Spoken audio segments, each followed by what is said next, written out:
लगभग दिउँसोको 2 बजेको हुँदो हो।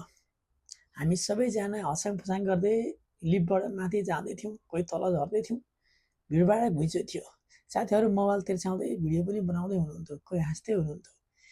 जीवन भनेको यस्तै हो, कहिले सुख कहिले दुःख हुन्छ। हामी मोबाइल तिर्छाउँदै घुमिरहेका थियौँ, यताउता अवलोकन गर्दै।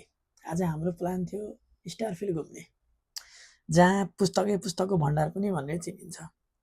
यो रहेको थियो भाषामा, खिङदेको भाषामा। त्यहाँ झरेर हामी भिडियो बनाउँदै यताउता हेर्दै सुख दुःख बाँड्दै घुमिरहेका थियौँ। लगभग 2-3 बज्न लागेको थियो। त्यो बजाइसँगै हामी पनि हेरिरहेको थियौँ। त्यहाँ लाइभ पनि चलिरहेको थियो, अहिले फुटबल चलिरहेको त्यसको लाइभ पनि चलिरहेको थियो। साथीहरू भने फोटो खिच्ने भिडियो बनाउने भन्दै मोबाइल लिएर यताउता गर्दै हुनुहुन्थ्यो।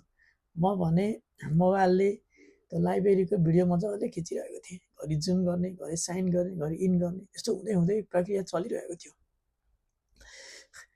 आज त बिदा हो भन्दै साथीहरू पनि मुस्कुराउँदै खुसी हुँदै हिँडिरहनु भएको थियो। साँच्चै नै दिनभरि गरेको काम अनि बिदा हुँदाको घुमाइ साँच्चै नै रमाइलो हुँदो रहेछ। कति साथीहरू खुसी भएर हिँडिरहेको हुनुहुन्थ्यो भने कति साथीहरू दुखीले शरीरै अस्तव्यस्त बनाएर हिँड्नुहुन्थ्यो। कसैको फेस मलिन थियो त कतिको आनन्द उमङ्ग थियो। परदेशमा यस्तै हो नि, कहिले सुख कहिले दुःख, हरेक किसिमका समस्याहरू आउने गर्छन्।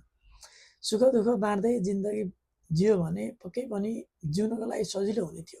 घर परिवार, आफ्नो देश सबै सम्झिँदै काम गऱ्यो भने अवश्य पनि टाइम मजाले बित्ने थियो। आजको घुमाइ यस्तो रहेको